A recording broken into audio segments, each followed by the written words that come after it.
Assalamualaikum warahmatullahi wabarakatuh. Selamat pagi anak-anak, bagaimana kabar kalian hari ini? Semoga sehat selalu ya. Perkenalkan, nama Ibu. Ibu harap kalian selalu dalam keadaan sehat, baik, dan yang pasti kalian tetap semangat ya. Meskipun kita saat ini tidak bisa bertatap muka secara langsung, namun hal tersebut tidak menyurutkan semangat kita untuk terus belajar, dan terus belajar. Baiklah anak-anak, sebelum kita memulai pelajaran kita kali ini, alangkah baiknya kita berdoa terlebih dahulu. Berdoa dimulai. Bismillahirrahmanirrahim. Rabbi zidni ilman warzuqni fahman. Amin. Berdoa selesai.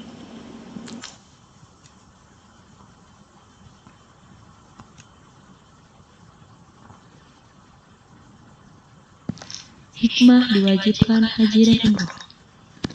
Di antara hikmah-hikmah tersebut yaitu yang pertama, ikhlas dalam beribadah.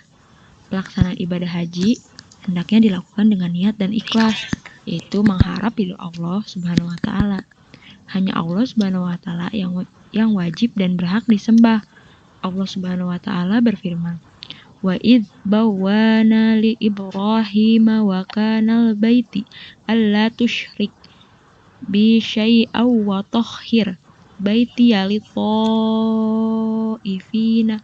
wal qaimina warruka'i sujud," yang artinya, dan ingatlah ketika kami tempat Ibrahim di tempat Baitullah dengan mengatakan, janganlah engkau mempersekutukan aku dengan apapun, dan sucikanlah rumahku bagi orang yang tawaf dan orang yang beribadah dan orang yang rukun dan sujud.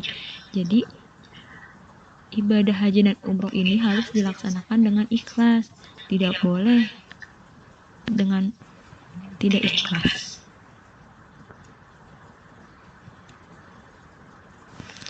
Hikmah yang kedua yaitu mendapat balasan surga. Ibadah haji dan umroh yang dilaksanakan dengan niat dan ikhlas tanpa dicampuri syirik dan kemungkaran akan mendapatkan balasan surga.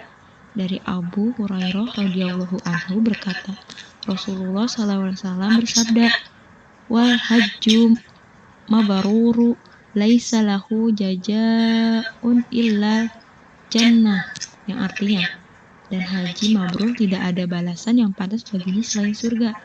Yang ketiga, ibadah haji menghapuskan kesalahan dan dosa besar.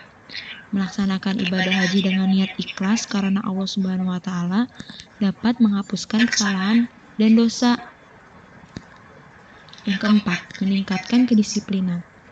Ketika di tanah suci, Makkah dan Madinah, seluruh umat yang melaksanakan ibadah haji dan umroh harus terbiasa untuk disiplin ketika melaksanakan rukun haji maupun sholat. Pola disiplin ini diharapkan bisa terus berkelanjutan meski waktu pelaksanaan ibadah sudah selesai. Yang kelima, meningkatkan kualitas diri dalam beribadah. Manusia dalam hidupnya pasti pernah melakukan kesalahan.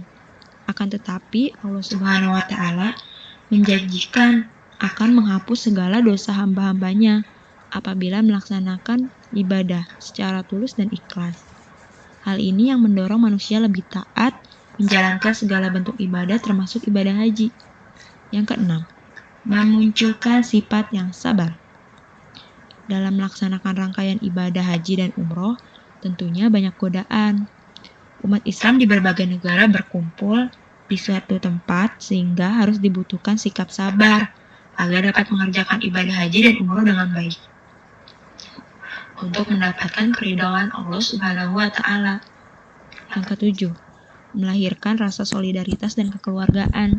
Dengan berkumpulnya banyak umat dari berbagai negara atau daerah akan menimbulkan rasa persatuan umat yang tinggi tanpa membedakan golongan, ras, dan lain-lain. Perbedaan yang ada tersebut tidak perlu menimbulkan perpecahan, namun justru akan membuat ikatan persaudaraan sama umat muslim di seluruh dunia. Yang kedelapan, meningkatkan dakwah. Ketika umat muslim dari segala penjuru di dunia berkumpul, akan menjadi media yang tepat untuk meningkatkan dakwah secara efektif. Di sini kita saling belajar dan bertukar pengalaman. Contohnya. Yang ke-9, memperteguh dan memperbaharui keimanan kepada Allah SWT. Orang yang melaksanakan ibadah haji mengetahui dan merasakan beratnya perjuangan Nabi dalam membangun Ka'bah sebagai pusat peribadatan umat Islam, sehingga seseorang pun dapat menyadarinya perjuangan tersebut dan bertambahnya keimanan.